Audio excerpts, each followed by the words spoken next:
그러면은 그 찬양이 정말 달라집니다. 아주 큰 은혜가 됩니다. 우리는 지난주를 빼고 총 4번에 걸쳐서 영혼에 대해, 특히 천국에 대해 연구해 왔습니다. 이제 천국과 하나님이 우리를 위해 계획하신 미래에 대해서 여러분 이제 알게 되었으니까 이것이 우리에게 어떤 차이를 만들까요? 우리에게 어떤 변화가 일어나야 할까요? 우리가 깨달아야 할 것은 천국에 대해 어떻게 생각하느냐가 지금 이 세상에 대해 어떻게 생각하느냐, 이것을 결정한다는 것입니다. 그래서 C.S. 루이스라는 유명한 분이 있는데 이렇게 말했습니다. 기독교인들이 천국에 대해 생각하는 것을 거의 멈췄기 때문에 이 세상에서 무기력해졌다. 기독교인들이 천국에 대해서 생각하는 것을 거의 멈춰버렸기 때문에 이 세상에서 무기력해졌다. 이렇게 이야기를 하고 있습니다. 참 맞는 말 같아요. 하지만 우리가 이 땅에서 직장 문제, 또 재정 문제, 또 관계 문제 이런 것으로 압박을 받잖아요. 그래서 이런 압박을 받으면서 살아갈 때 천국의 영광에 대해서 깊이 생각하는 것은 쉬운 일일까요? 힘든 일일까요? 답이 다양하게 나올 것 같아요. 사실 쉬운 일은 아닙니다. 그래서 베드로후서 3장 11절에서 14절 오늘 읽은 그 말씀 중에 한 부분인데요. 베드로는 이러한 문제에 대해 다룹니다. 이 모든 것이 이렇게 풀어지니 너희가 어떠한 사람이 되어야 마땅하냐? 거룩한 행실과 경건함으로 하나님의 날이 임하기를 바라보고 간절히 사모하라. 그날에 하늘에 불에 타서 풀어지고 물질이 뜨거운 불에 녹아지려니와 우리는 그의 약속대로 의가 있는 곳인 새 하늘과 새 땅을 바라보도다. 저는 사도 베드로가 이런 말씀을 썼다는 것이 너무나 놀랍고 정말 이런 부분들도 볼 때마다 성령의 감동으로 쓰지 않고서는 도저히 기록할 수 없는 말씀들이 곳곳에서 보여요. 사도 베드로는 어떤 사람이에요? 어부예요. 배운 게 없는 사람이에요. 근데 지금 어느 누구도 그 전에 언급하지 못했던 물리를 얘기하고 있는 거죠. 물리. 앞으로 일어날. 이건 성령의 감동에 의해서 기록된 말씀이다. 우리가 이렇게밖에 알 수밖에 없어요. 우리는 이 말씀이 무슨 말씀인지 이제는 알아요. 자, 여기서 그런데 어떠한이라는 단어는 어떠한 종류의 사람이어야 하는가를 의미합니다. 또 마땅하다라는 단어죠. 마땅하다. 이거는 필수적이다. 그런 뜻을 담고 있죠. 그러나 우리가 모두가 알듯이 우리가 실제로 나의 실제로 있는 그 모습과 우리가 되어야 할 그 모습 사이에는 종종 큰 차이가 있습니다. 여기서 마땅하다로 번역된 단어는 빚을 갚는 것처럼, 우리가 어떤 빚을 지잖아요. 크레딧 카드도 빚이잖아요. 이 빚을 갚는 것처럼 의무감을 포함합니다. 마땅하다는 것은 의무감이에요. 그래서 베드로는 당신은 영원한 관점을 가지고 살아야 한다는 그 의무감을 지금 느끼고 있습니까?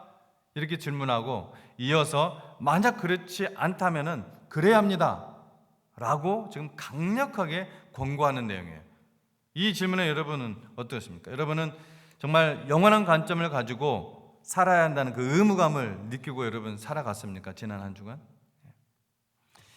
만약 그렇지 않다면은 그래야 합니다 라고 지금 베드로가 성경 말씀을 통해서 이야기를 하고 있는 거예요. 자, 그러면 우리는 어떤 사람이 되어야 될까? 우리는 이 세상을 위해서 사는 것이 아닙니다. 이 세상 속에서 살고 있지만 이 세상에 속한 것도 아닙니다. 우리는 이 땅에 속한 사람들이 아니라 우리는 천국의 시민권을 가진 마치 외국인, 영주권을 받았지만 외국인과 나그네 같은 사람입니다. 우리는 천국의 시민권이 있어요. 우리는 이 세상의 체계에 속하지 않았고 우리는 이 세상을 사랑하지 말라는 예수님의 명령을 받았습니다. 이 세상에 빠져서도 안 되지만 동시에 복음을 전해야 되는 이 세상이기 때문에 이 세상에 무관심해서도 안 됩니다. 우리가 10절에서 주목할 것은 주의 날이 도둑같이 온다. 주의 날이 도둑같이 온다는 말씀입니다. 8절에서 천년이 하루 같고 하루가 천년 같으신 주님은 재림하실 때 예기치 않을 때 갑자기 오신다고 말씀하고 있는 거예요. 그래서 마태복음 24장 36절 이하에는 이 다양하게 이 표현을 하고 있어요. 도둑같이 온다는 이 말씀을 다양하게 표현을 하고 있습니다. 36절에 그날과 그때는 아무도 모르나니 하늘의 천사들도 아들도 모르고 예수님 스스로를 가리킵니다. 예수님이 지금 말씀하고 있는 거예요. 아들도 모르고 오직 아버지만 아시느니라 그럽니다. 또 42절에서는 그런즉 깨어 있어라 어느 날에 주가 임하는지 너희가 알지 못함이니라 라고 말씀합니다. 어느 경점에서 올지 알 수 없기에 주님은 우리가 깨어 있어라, 영적으로 깨어 있으라고 말씀하는 것입니다. 예수 그리스도는 아무도 예상하지 못한 때 갑자기 이 세상에 재림하실 것입니다. 이 말세를 살아가야 하는 천국 시민은 이 땅에서 어떻게 살아가야 할까? 우리가 세 가지, 성경에 나오는 세 가지 단어를, 동사를 중심으로 살펴볼 건데요.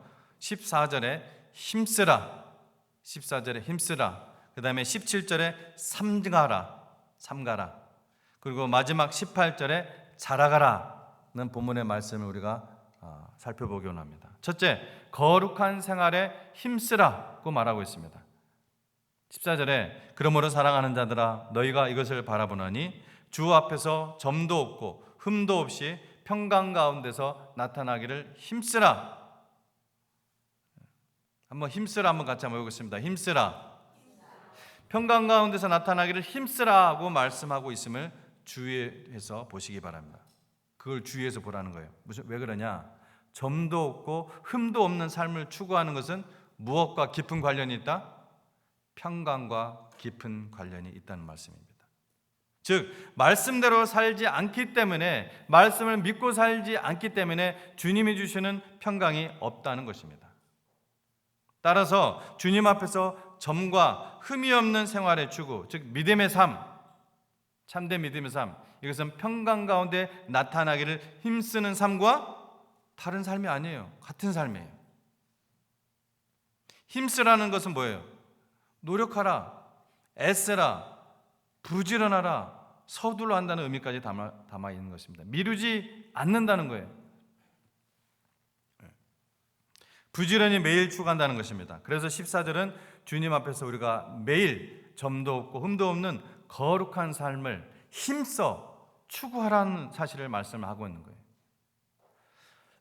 거룩한 삶은 결코 쉽지 않은 삶이에요. 그렇지만 하나님 아버지께서는 우리에게 이렇게 말씀을 하셨습니다.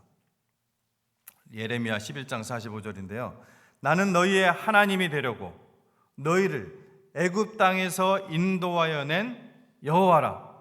내가 거룩하니 너희도 거룩하라. 이 말은 무슨 말입니까? 나는 너희의 하나님이 되려고 너희를 죄와 사망에서 구원해낸 여호와라. 내가 거룩하니 너희도 거룩할지어다. 그런 의미죠. 그렇죠? 그러니까 우리는 당연히 거룩한 삶을 사는 것이 결코 쉽지 않지만 거룩한 삶을 사는 것을 힘써 추구해야 된다는 것입니다. 힘써 추구하는 자에게 하나님께서 능력을 주시고 평강을 주시는 줄로 믿습니다. 왜? 우리 안에 성령님을 주셨기 때문에 하나님께서는 충분히 그렇게 말씀하실 자격이 있는 것입니다. 그것이 결코 쉽지 않지만 우리는 예수 그리스도의 그 날까지, 다시 오실 그 날까지 거룩한 삶을 포기하지 말아야 된다는 것입니다. 그래야 참된 평강이 우리의 삶을 지배하게 될 것입니다. 천국에 관한 훌륭한 책을 쓴 랜디 알콘이라는 사람이 있습니다. 그 랜디 알콘이 이렇게 말을 했는데요. 사실 제가 천국 시리즈 설교를 하면서 이분 책을 많이 참조를 했습니다. 이 랜디 알콘이 이렇게 말했습니다. 만약 제 결혼식 날짜가 다가오고 제가 결혼할 사람을 생각하고 있다면 저는 유혹에 쉽게 넘어가지 않을 것입니다. 무슨 말인지 알겠어요? 만약 제 결혼식 날짜가 다가오고 있어요. 그리고 제가 결혼할 사람을 생각한다면 유혹에 넘어가지 않을 거라는 것이죠. 유혹에 쉽게 넘어가지 않을 것이다. 마찬가지로 제가 천국에 대해 깊이 생각하고 있을 때는 죄가 그렇게 매력적이지 않더라는 것입니다. 내가 천국에 대해 생각할 때. 그러나 천국에 대한 생각이 내 마음에서 멀어지면 죄가 어떻게 보여요? 아주 달콤하고 매력적으로 보이기 시작해요. 천국을 생각하는 것은 결국 뭡니까? 거룩함을 추구하게 만듭니다. 우리가 마음에 또 말과 행동에 죄를 너무나 쉽게 용인하는 것은 우리가 천국을 준비하지 못하고 있다는 반증입니다. 지난 한 주간 동안 얼마나 영원한 본향인 여러분 천국을 생각하시는 것 같은 그러한 삶을 살았습니까?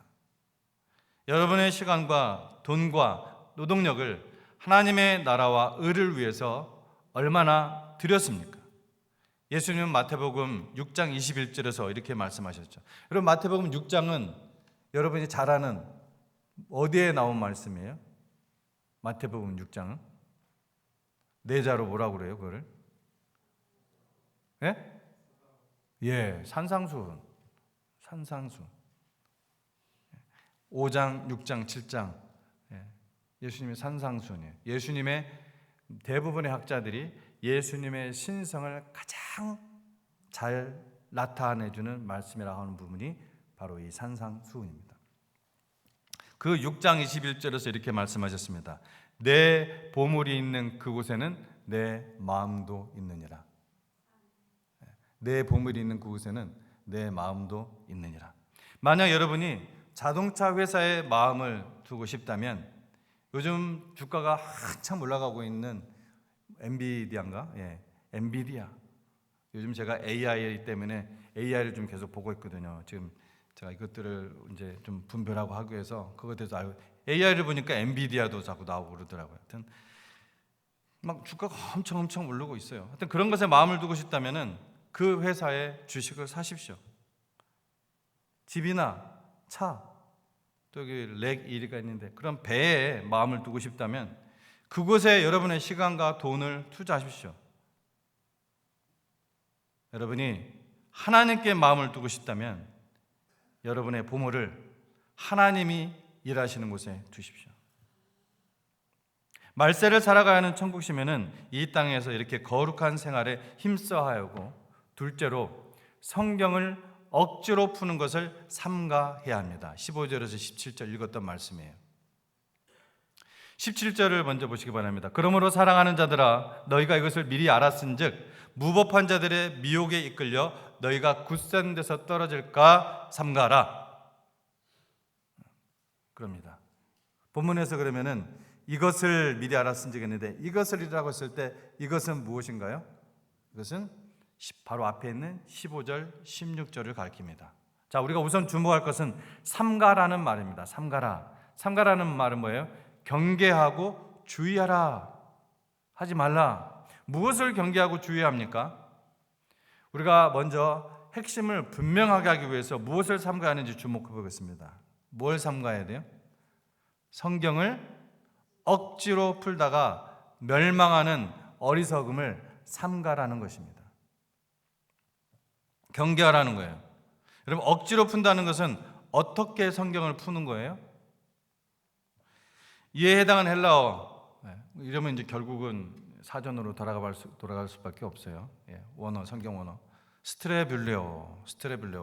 성경 원어는 스트레빌레오 이런 단어인데 이건 뭐냐? 비틀다는 뜻입니다. 비틀다. 억지로 푼다는 것이 무슨 뜻이라고요? 비틀다.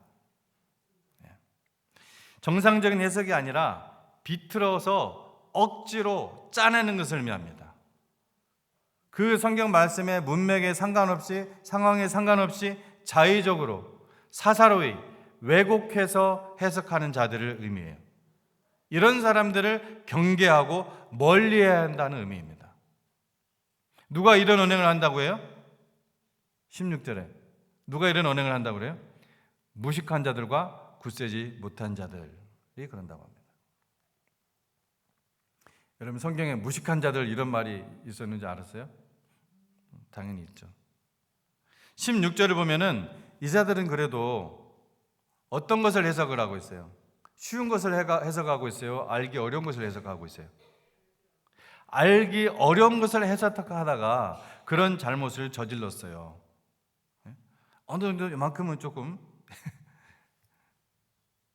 그런데 자기의 주장을 자기의 주장을, 자기의 생각을 이것을 성경으로 포장하고 교회 안에서도 이것을 합당성을 인정받기 위해서 성경에 너무나 분명한 진리를 왜곡하는 악한 자들도 있습니다. 저는 이거는 무식한 자들, 굳센 자들 정도가 아니라 아주 악한 자들입니다. 성경에는 뭘로 표현해서 거짓 교사들로 자주 나오죠. 거짓 교사들. 어떤 목사님이 북한 공산주의와 선교에 대한 세미나를 듣고 나서 바로 그 자리에서, 목사님들이 있는 자리예요, 먼저 김정은을 사랑하지 못한 것을 우리 회개합시다, 이렇게 제안을 했다고 그래요. 아주 바다 같은 넓은 사랑을 가지신 분이에요. 하나님보다 더 사랑이 많아요, 제가 볼 때. 무슨 의도였는지는 짐작을 하겠는데 목사니까 당연히 어떤 의도인지 알죠. 여러분, 아무 때나 사랑을 말하면 안 되죠. 하나님 뭐라고 하셨어요? 시편 11편 5절에 여러분, 하나님은 악인을 마음으로는 미워하시지 않고 그 악만 미워할까요? 악인을 미워할까요? 우리가 흔히 이런 말을 해요. 죄는 미워하되 죄인은 미워하지 말라. 저도 그 말이 무슨 말인지는 알아요. 그러나 성경에 그런 말 없습니다. 제 시편 11편 5절 그대로 읽어드릴게요. 여호와는 의인을 감찰하시고 악인과 폭력을 좋아하는 자를 마음에 미워하시도다. 미워하세요. 이 한 구절만 갖고 제가 이러는 게 아니겠죠? 악과 그 악을 저지른 사람을 어떻게 분리를 시켜요? 선악과를 먹은 아담과 하와와 어떻게 그 죄와 분리를 시키냐고요. 죄를 저지른 그 사람인데 그렇게 해서 넘어가려고 하면 안 되죠. 어떻게 죄만 심판을 해요? 죄인을 심판을 해야지. 여기 다 여러분을 혼동케 하는 세상의 언어들을 잘 분별할 줄 알아야 됩니다. 김정은을 우리가 사랑하지 못한 것을 회개하자고 물타기 할 것이 아니라 김정은이 그 죄악에서 회개하도록 기도해야겠죠. 가늠한 여인을 예수님께서 용서하셨으니 우리가 가늠하는 사람들을 인정하라는 것인가요? 그것을 인정하지 못한 자가 죄인이라는 것이 예수님께서 하시고자 하신 말씀인가요? 아니죠. 그 여인처럼 가늠하지 않았어도 돌을 들어 치려는 너희도 죄인이고 그러므로 회개해야 한다는 말씀이고, 또 그 여인을 향하여는 뭐라고 했습니까? 그 여인을 향하여 하신 말씀도 가서 다시는 죄를 짓지 말라 하셨어요. 동성애자와 마찬가지로 우리도 똑같이 죄인입니다. 어쩌면 우리는 그들보다 더 큰 죄를 저질렀을 수도 있어요. 예수님께서 동성애자를 위해서도 십자가 위에서 죽으셨어요. 그래서 동성애를 인정하라는 것인가요? 아니죠. 동성애는 하나님께서 미워하시는 하나님의 창조의 질서를 파괴하는, 정면으로 도저하는 죄악이고, 그 죄악으로부터 회개해야 용서받을 수 있고 하나님의 사랑을 누릴 수가 있죠. 무식한 자들과 굳세지 못한 자들이 성경을 억지로 푸는 것을 삼가해야 합니다. 성경의 분명한 진리를 자기의 주장을 관철시키려고, 혹은 내 자식이 그럴 수도 있어요. 내 자식이 그런 동성애 지금 속에서 살고 있을 수도 있어요. 내 자식이 너무 불쌍해서, 내 자식은 분명히 어렸을 때 교회를 다녔어, 예수를 믿은 적이 있어, 그렇기 때문에 동성애 그 삶도 인정해 줘야 돼, 그 말인가요? 아닙니다. 우리가 긍휼히 여겨야죠. 정말 사랑으로 품어줘야죠. 더 붙들고 우리가 울며 기도해야죠. 그러나 그 동성애로부터 회개하지 않으면 용서받을 수 없습니다. 하나님의 진리를 비틀어서 해석하다가 멸망의 길을 간다는 것입니다. 자기도 자기 자식도.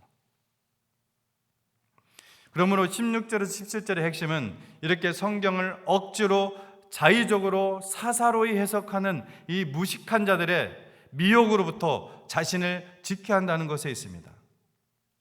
그런데 이렇게 무법한 자들이 미혹하는 핵심에 뭐가 있어요? 말세가 있습니다. 그 핵심에 말세가 있어요. 그게 바로 말세예요. 말세의 지말, 말세 중에서도 가장 끝. 15절을 보면 우리 주의 오래 참으심이 구원이 될 줄로 여기라고 말씀합니다. 이 15절의 의미는 정확하게 3장 9절과 같습니다. 뭐예요?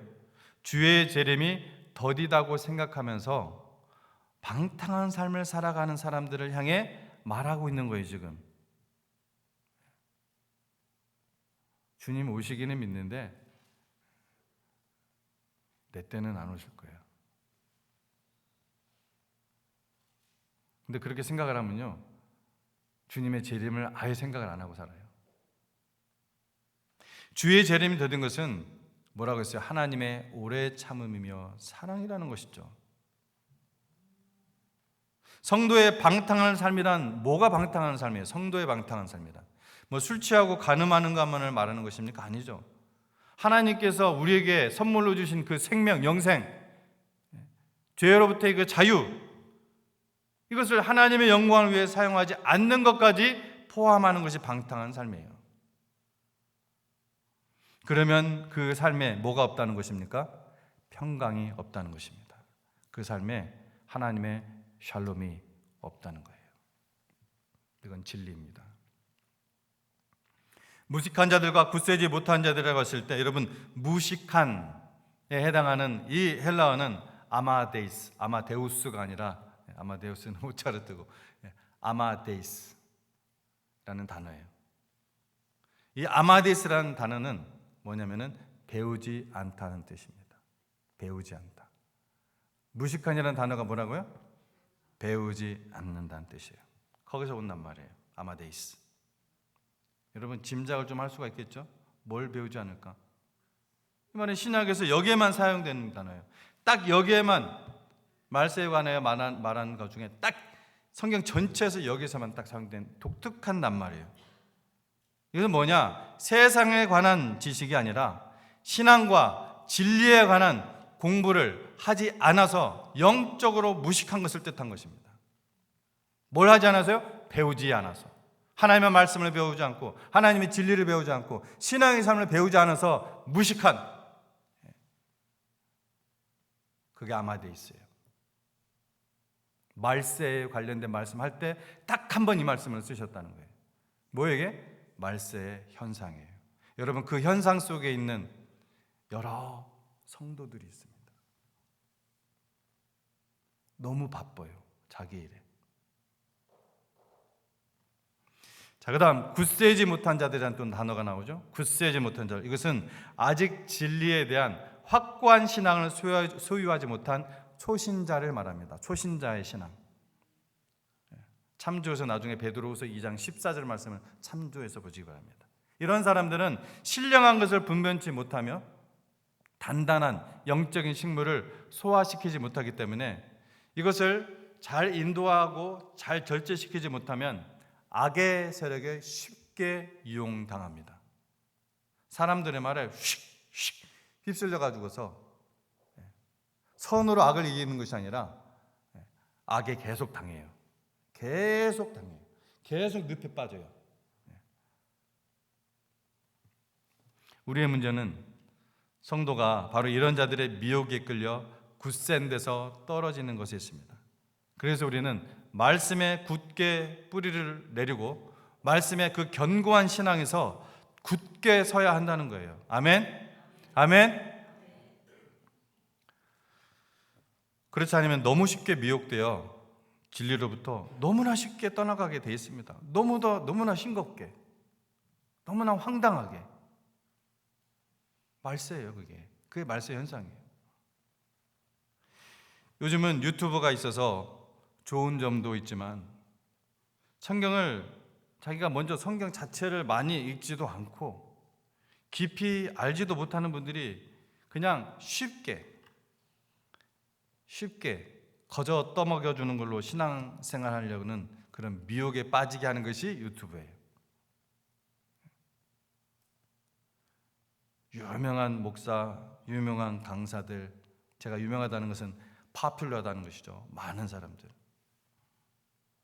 높은 학위와 학벌을 가진 사람들의 말은 막 박사, 무슨 신학 박사, 무슨 어디 유럽에서 뭘 하고 미국에서 뭐 하고 박사, 무슨 교수, 이런 사람들의 말은 신뢰하는, 더욱더 신뢰하는, 그게 나쁘다는 것은 아닙니다. 그러나 그러한 사람들의 경향을 얘기하는 거예요. 그런 사람들의 경향 때문에 그걸 듣다가 잘못된 사상이 들어오는 줄도 모르다가 결국은 돌이킬 수 없는 지경까지 이르는 것이 허다해요. 여러분, 이단에 빠지는 분들이 바보들이 이단에 빠집니까? 아니요. 굉장히 똑똑한 사람들이, 교수, 박사들이 이단에 빠져요. 성경을 펼쳐서 먼저 열심히 읽으십시오. 모르는 것은 여러분 교회에 물으십시오. 교회에서 배우십시오. 지도를 받으십시오. 그것이 하나님의 뜻입니다. 말세를 살아가야 하는 천국 시민은 성경을 억지로 푸는 것을 삼가하고, 마지막으로 짧게 하도록 하겠습니다. 마지막 건 은혜 안에서 자라가라. 18절입니다. 마지막 우리 주 곧 그리스도의 은혜와 저를 아는 지식에서 자라가라 하는 것입니다. 히브리서는 자라지 못하고 흘러 떠내려가는 사람들. 자, 다시 한번 저랑 같이 한번 해볼까요? 흘러 떠내려가는 사람들. 여러분, 히브리서 목장 성경 공부할 때 이 단어 자주 나오는 거 좀 느끼십니까? 일부러 많이 그 단어를 썼습니다. 왜냐? 히브리서에 계속 그 단어가 반복해서 나와요. 흘러 떠내려가는 사람들. 이것에 대한 안타까움으로 가득해요. 히브리서는 올바른 진리의 말씀에 견고하게 서지 못하면은 어떻게 돼요? 흘러 떠내려가야 됩니다. 그래서 우리는 은혜와 지식에서 자라가야 돼요. 우리가 그렇게 하지 않으면 어떻게 된다고요? 아무 일도 안 일어나는 것이 아니라 흘러 떠내려가게 된다고요. 여러분, 은혜가 무엇입니까? 은혜가 뭐예요? 은혜는 예수 그리스도를 아는 것입니다. 예수 그리스도를 아는 거예요. 그분이 베풀어 주신 은혜를 올바르게 아는 것. 은혜는 관계예요. 하나님과 관계. 그래서 은혜는 우리를 자라게 하는 원동력이에요. 은혜는 말씀 안에 거하는 것입니다. 은혜와 이 신앙의 지식은 따로 떨어진 게 아니에요. 은혜하면 우리는 그냥 항상 free, 공짜, 이것만 생각하는데, 그래서 신앙의 지식과 뭐가 좀 다른 것처럼 느끼시는데 전혀 아니에요. 은혜와 신앙의 지식은 따로 떨어진 관계가 아닙니다. 그래서 문제는 성도를 자라게 하는 것이 예수 그리스도를 아는 지식, 성령을 아는 지식, 하나님 아버지를 아는 이 지식, 그리고 이 모든 것을 아우르는 은혜라는 것입니다. 은혜가 성도를 자라게 하는 거예요. 은혜가 하나님의 그 모든 상황 속에서도 우리가 흘러 떠내려가지 않도록 하는 거예요. 그래서 우리는 은혜 아니면 살아갈 수가 없네 라는 찬양이 있는 것입니다. 지금 우리에게 필요한 것이 무엇입니까? 하나님은 아무것도 하지 않는 내게 은혜를 누리게 하지 않습니다. 여러분, 우리가 은혜로 구원을 받았어요, 분명히. 그러나 은혜를 누리는 삶은 그냥 아무것도 안 하고 허벌레하고 하나님 말씀도 안 읽고 우리가 하나님 앞에 헌신도 안 하고 그렇게 사는 게 아니에요. 여러분, 이 은혜는 힘쓰는 사람의 것입니다.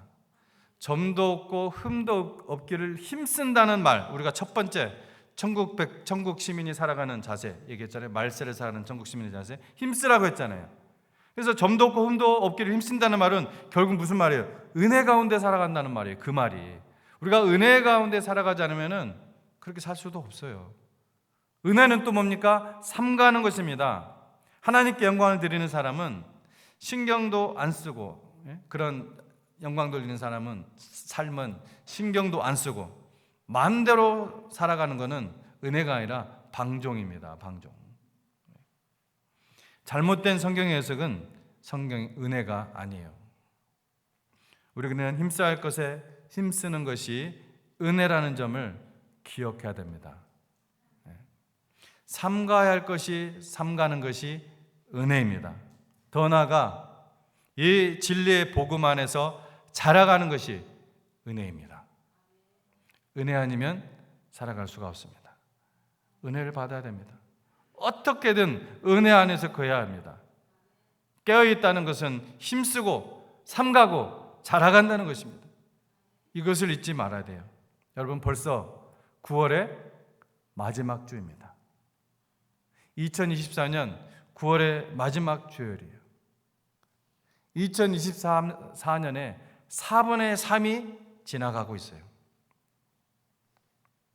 주님이 허락하신다면 우리는 올해 남은 4분의 1을 살아갈 기회를 받을 것입니다. 오늘 베드로는 말세를 살아가는 천국 시민의 자세는 힘쓰고 삼가고 자라가는 것이라고 말씀을 합니다. 오늘 주신 하나님의 말씀을 다시 한번 기억하고 이대로 순종하겠다는 믿음으로 다시 한번 따라서 하시기 바랍니다. 하나, 거룩한 생활에 힘쓰겠습니다. 조금 더 크게, 거룩한 생활에 힘쓰겠습니다. 성경을 억지로 푸는 것을 삼가하겠습니다. 성경을 억지로 푸는 것을 삼가하겠습니다. 은혜 안에서 자라가겠습니다. 아멘. 함께 기도하겠습니다.